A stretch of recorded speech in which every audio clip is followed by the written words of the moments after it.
I made a huge mistake at a trash can cleaning job, and I'm worried the customer's never going to invite me back. Thing that you never want to do if you're doing a trash can cleaning, and there's not a lot of mistakes that you can make, but this is one that's just probably going to happen. In this video, I'm going to break down exactly what that mistake is and cover how you can solve it so you don't have to go through what I'm going through, where customers are just not inviting you back and doing more jobs. One lucky subscriber is going to win access to my Facebook strategy on how I've made over $15,000 in jobs, and I spent $0 getting them. The exact mistake that I'm making is staying in customers' driveways whenever I'm washing trash cans, and the only reason it was such a big deal here, it never really has been, but because the customer just got their driveway freshly pressure washed, it was very white, very clean, very pristine, and this was a very different situation for me. Most of the time whenever I'm going to do trash can cleaning jobs, it doesn't line up perfectly or unperfectly for the customer that they just got their driveway pressure washed, and most of the time I'm not cleaning the trash can on the street, although you do have the option to clean the trash can on the customer's grass, not using chemicals in the yard, but the customer specifically wanted chemicals, so by the time I had gone about cleaning the trash can, you're going to be flipping it around, hitting different angles so that you can get the top of the can, inside of the can, bottom of the can. You're eventually just going to, if you need help keeping up with customers, sending estimates, invoices, or collecting payments from all of your customers for free, then check out QuotaIQ in the App Store and the Google Play Store, or you can try any paid tier right now for just $1 at myquotaiq.com, which is going to be the first link in the comment section and the description. Also, if you sign up for any tier for a year using my link, you're going to get a free coaching call with me. Get some trash can water on the ground, and a lot of the bottom of the trash can or inside of the trash can is going to be the worst part.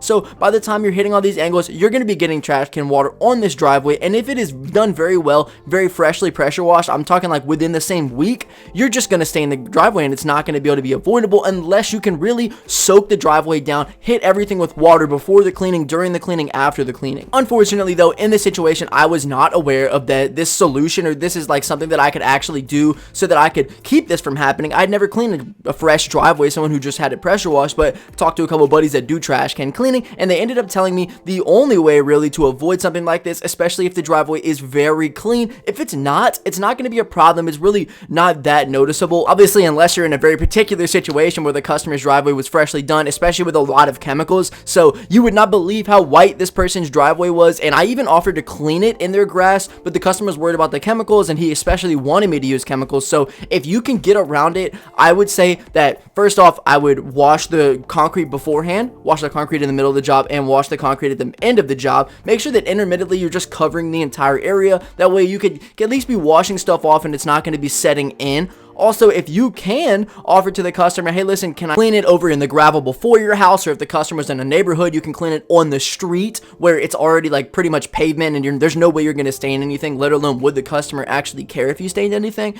And finally, if the customer does not care about the chemical treatment, or this isn't even something that you offer, you can tell the customer, hey, I don't want to mess up your driveway and I would rather just clean it in the grass if that's okay with you. You want to make sure, let them know, I'm not going to be using any chemical treatment. I'm not going to be killing any of your grass. It's just so it's a kind of a precaution. You don't want to lose a job because of a little mistake that you make, especially whenever it's something that could have been avoidable. It's so small. It's just like you already know trash cans are dirty. You already know as you're washing them, the dirtiness is coming out of the trash can. It's going to be flowing out through the water, which if you're washing on someone's concrete, it's going to be hitting the ground, and there's no way around it other than the couple little ways that I mentioned. And in a normal scenario, in a normal any other trash can clean that I've done, I'm cleaning in the customer's driveway or at least in the grass, and it's never stained before. So here I ended up losing the job, right? So the customer did not want me to clean in their grass. There was really nothing I could do about it. I knew that the driveway was extremely clean, and I knew that I'm not catching the water because I don't have some sort of super sophisticated setup that I spent thousands and thousands and thousands of dollars on. I spent under $1,000 to start this business, which I've made multiple thousands from,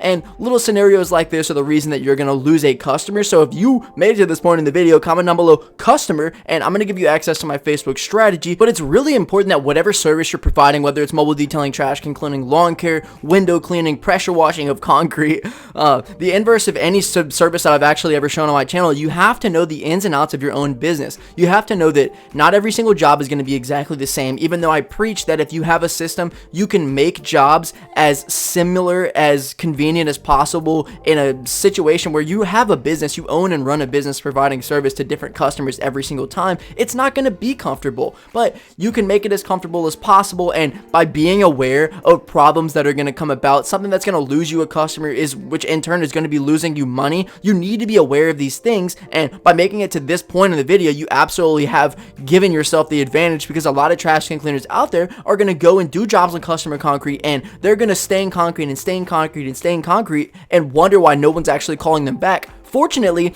this guy made me very aware of the mistake that I had made, and obviously I apologized, offered him a discount, and he said, no thanks, I appreciate all the service that you've done. But in a lot of cases, you're going to make mistakes, and the customer's not even actually going to tell you. Someone that's not going to be very forthcoming is going to just completely ghost you and never have you back out there, and you would have no idea the countless times you've made the same exact mistake over and over and over and over, and it's lost you hundreds, thousands, tens of thousands of dollars because you can't build up a customer list, and you're in turn wrecking your business. So all the investment that you've made, time investment, money investment, is practically just going down the drain. Have to clean in a customer's driveway and it's a very clean driveway, be aware and rinse off the driveway before you do it, or try to wash it somewhere else. If you're looking to start your trash can cleaning business, you're in the right spot. Thanks so much for checking out my school community. Let me tell you about a couple of the things you're going to get when you do join. First and foremost, I'm going to give you guys my A to Z guide on how you can start a trash can cleaning business and do it yourself. Secondly, I'm going to teach you guys the exact pricing strategy that I've used to land each and every customer, get the best responses you can. You're also going to get my step-by-step guide on how I was able to land $10,000 of trash can cleaning and mobile detailing customers all for free. And then I'm going to give you guys the before and after pictures that I use so that you can use them to land these customers yourself. Also, we're going to be doing live Q&As so that I can answer any particular questions you guys do have. There's a forum that you can submit questions in that we have direct access to answer,